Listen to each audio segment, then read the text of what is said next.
Hi అండి. అందరికీ నమస్కారం. Welcome to my channel. ఈ వీడియోలో ఏపీ ప్రభుత్వ పెన్షనర్లకు టీఆర్ బకాయిలు జమ అవుతున్నాయి. చెక్ చేసుకోండి అంటూ అప్డేట్ రావడం జరిగింది.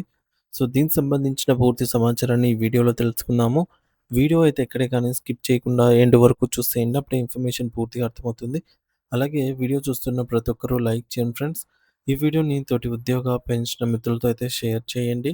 కొత్తగా మన ఛానల్ చూస్తున్న వారు ఇంకా ఎవరైనా సబ్స్క్రైబ్ చేసుకోకపోతే వెంటనే మన ఛానల్‌ని సబ్స్క్రైబ్ చేసుకోండి.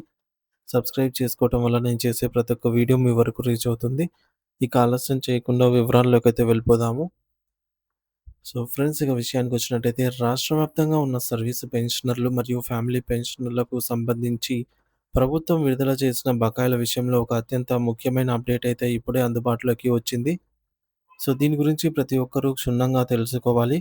ఇటీవల 2026 జనవరి 14వ తేదీన రాష్ట్ర ప్రభుత్వం 2018 జూలై నాటి పాత బకాయిలను పెన్షనర్ల ఖాతాల్లో జమ చేయడం ప్రారంభించింది. ఈ ప్రక్రియ ద్వారా వేల మందికి ఆర్థిక ప్రయోజనం చేకూరినప్పటికీ, సుమారు 20% మంది పెన్షనర్లకు మాత్రం ఈ సొమ్ము ఇంకా వారి బ్యాంకు ఖాతాల్లో జమ కాలేదు. సో, దీనివల్ల రాష్ట్ర వ్యాప్తంగా చాలామంది పెన్షనర్లు తమకు రావాల్సిన డబ్బులు రాలేదనైతే తీవ్ర ఆందోళన చెందుతూ ఉన్నారు. అసలు ఈ యొక్క సొమ్ము ఎందుకు జమ కాలేదు? ఎక్కడ లోపం జరిగింది? అనే విషయాన్ని మనం లోతుగా పరిశీలిస్తే ఒక ప్రధాన కారణం కనిపిస్తోంది. సర్వీసు పెన్షన్ పొందుతున్నటువంటి పెన్షనర్లు దురదృష్టవశాత్తు మరణించినప్పుడు వారి పేరు మీద ఉన్నటువంటి పాత బ్యాంకు ఖాతాలు క్లోజ్ అయిపోయి ఉంటాయి. అయితే ప్రభుత్వం ఈ యొక్క బకాయిలను విడుదల చేసేటప్పుడు పాత రికార్డుల ప్రమాణం ప్రకారంగా మరణించిన పెన్షనర్ల పాత ఖాతాలకే ఆ మొత్తాన్ని పంపించడానికి ప్రయత్నించింది.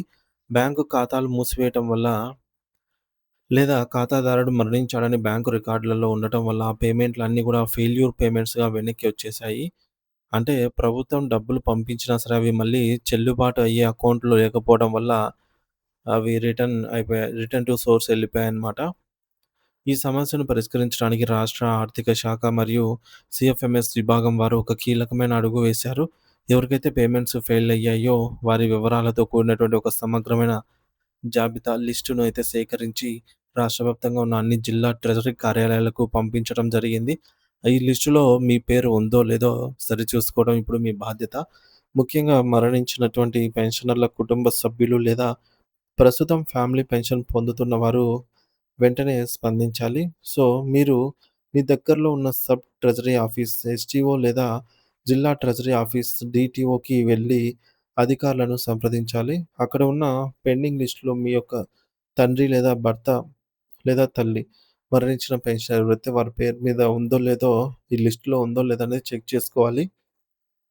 ఒకవేళ ఆ లిస్ట్‌లో పేరు ఉంటే మీరు చేయవలసిన పని ఏమిటంటే మరణించిన పెన్షనర్ యొక్క వివరాలతో పాటు ప్రస్తుతం ఫ్యామిలీ పెన్షన్ పొందుతున్న వారి కొత్త బ్యాంకు వివరాలను అధికారులకు సమర్పించాలి. దీనికోసం మీరొక దరఖాస్తు అప్లికేషన్ రాసి ఇవ్వాల్సి ఉంటుంది.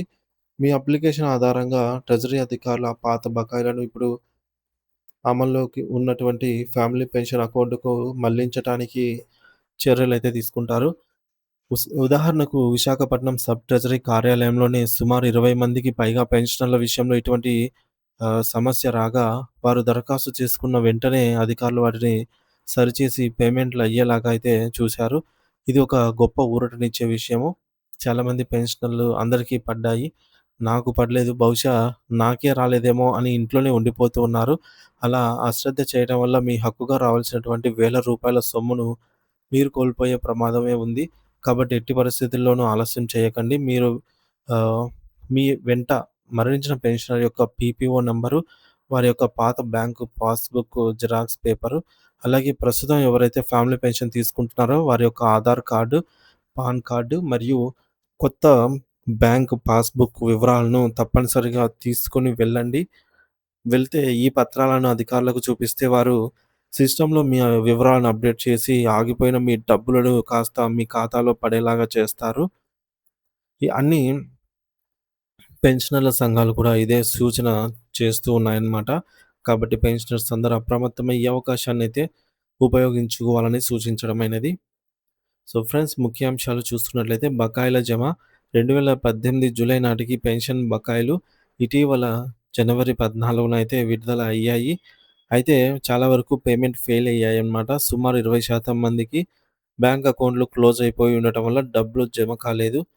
ప్రధాన కారణం ఏమిటంటే సర్వీసు పెన్షనర్ మరణించిన తర్వాత వారి యొక్క పాత ఖాతాలకు నిధులు పంపడం వల్ల పేమెంట్‌లయితే ఆగిపోయాయి. జిల్లా వారీగా జాబితా ఫెయిల్ అయిన పేమెంట్‌ల లిస్టును ప్రభుత్వం అన్ని జిల్లా ట్రెజరీ కార్యాలయాలకు పంపించింది. ఇక చేయవలసిన పని ఏమిటంటే ఫ్యామిలీ పెన్షనర్లు వెంటనే సబ్ ట్రెజరీ ఆఫీస్‌కెళ్ళి కొత్త బ్యాంకు వివరాలతో దరఖాస్తు చేసుకోవాలి. దీనికోసం అవసరమైన పత్రాలేంటంటే, మరణించిన పెన్షనర్ వివరాలు పీపీఓ, అలాగే family pension, Aadhaar card, pan card xerox book, అలాగే పాస్‌బుక్ జిరాక్సు, అలాగే చెక్ లీఫ్ ఉంటే వీటితో వెళ్ళాలనమాట. వెరిఫికేషన్ అధికారులు మీ వివరాలను సరిచూసి సిస్టమ్‌లో ఆగిపోయిన మీకు రావాల్సిన, మీకు చెందాల్సిన అమౌంటు ప్రస్తుతం మీరు ఏదైతే అమౌంట్‌లో అకౌంట్ ఇచ్చారో అందులో జమ అయ్యేలాగైతే వారు చేయగలుగుతారు. సో, ఇది ఫ్రెండ్స్ తాజా సమాచారము. మరణించిన సర్వీస్ పెన్షనర్లకు రావాల్సిన 2018 బకాయిలు వారి పాత బ్యాంక్ ఖాతాలు మూసివేయటం వల్ల ఆగిపోయాయి. సో, ఈ సమస్యను పరిష్కరించడానికి ప్రభుత్వం ఫెయిల్యూర్ పేమెంట్ లిస్టులను జిల్లాలకు పంపినది.